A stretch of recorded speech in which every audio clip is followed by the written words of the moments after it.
Selamat malam pemirsa, pekan ini perhatian masyarakat tertuju kepada pengakuan Menteri Keuangan Purbaya Yudhisadewa yang mengungkapkan peran kunci Presiden Prabowo Subianto dalam berbagai pencapaian penting perekonomian Indonesia. Senada dengan Purbaya, Wakil Ketua Umum Kamar Dagang dan Industri atau Kadin sekaligus anggota Komisi 11 DPR, Kamru Samad menyebut peran kunci Presiden Prabowo Subianto ini sebagai Prabowo Efek. Malam ini kita akan mengupas Prabowo Efek itu dan pemirsa bersama saya Leonard Samosir, inilah Top Ekonomi.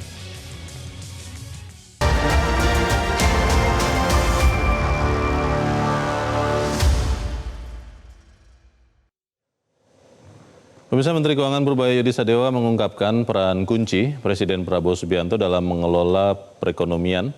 Salah satunya adalah dengan menjaga stabilitas harga. Hasilnya, inflasi hingga bulan April tahun ini tetap terkendali sesuai target APBN.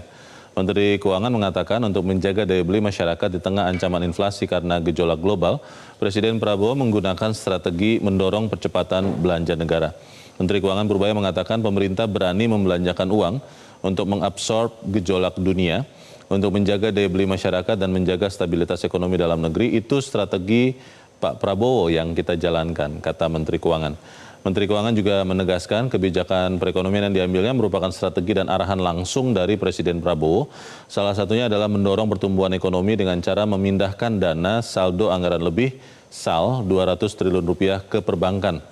Menteri Purbaya mengatakan berarti kita lebih pintar memanage uang untuk menciptakan pertumbuhan ekonomi lebih cepat. Ini tentunya setelah diskusi dan dapat petunjuk dari Bapak Presiden Prabowo. Pengakuan Menteri Keuangan ini menegaskan peran penting Presiden Prabowo dalam kebijakan strategis perekonomian.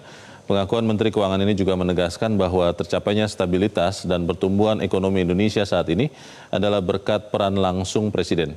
Menteri Keuangan mengatakan, jadi orang suka bilang, Purbaya jalan sendiri. Enggak, saya cuma tangan Presiden. Dia suruh saya kerjakan, kira-kira begitu. Tentang peran Presiden Prabowo Subianto dalam menentukan arah perekonomian Indonesia ini juga dikatakan anggota Komisi 11 DPR yang juga Wakil Ketua Umum Kamar Dagang dan Industri atau Kadin, Kamru Samad. Menurut Kamru Samad, pertumbuhan ekonomi di triwulan pertama 2026, 5,61% adalah bukti nyata keberhasilan strategi Presiden menuju target pertumbuhan ekonomi 8%. Berbagai sentuhan langsung Presiden dalam menentukan arah ekonomi Indonesia inilah yang oleh Kamru Samad disebut sebagai Prabowo Efek.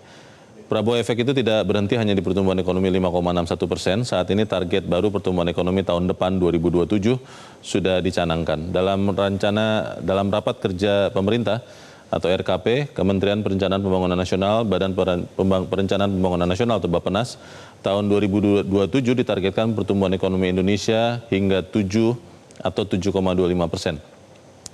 Atas target pertumbuhan ekonomi 7,25% di tahun depan ini, Kementerian PPN Bappenas telah menetapkan 9 PSN, proyek strategis nasional, dan PSN ini akan menjadi mesin pendorong utama pertumbuhan ekonomi tahun depan. Ke-9 PSN tahun 2027 adalah PSN Makan Bergizi Gratis, PSN Koperasi Desa Kelurahan Merah Putih, PSN Sekolah Rakyat, PSN Kartu Usaha Afirmatif, PSN Kartu Kesejahteraan, PSN Digitalisasi Pendidikan, PSN Pengelolaan Sampah Terpadu, PSN Penguatan Tata Kelola dan Ekosistem Agribisnis Kelapa Sawit, dan yang ke-9 PSN Pengembangan Mobil Nasional. Pemirsa, tetaplah bersama kami, Top Ekonomi Prabowo Efek ini akan berlanjut setelah jeda yang satu ini.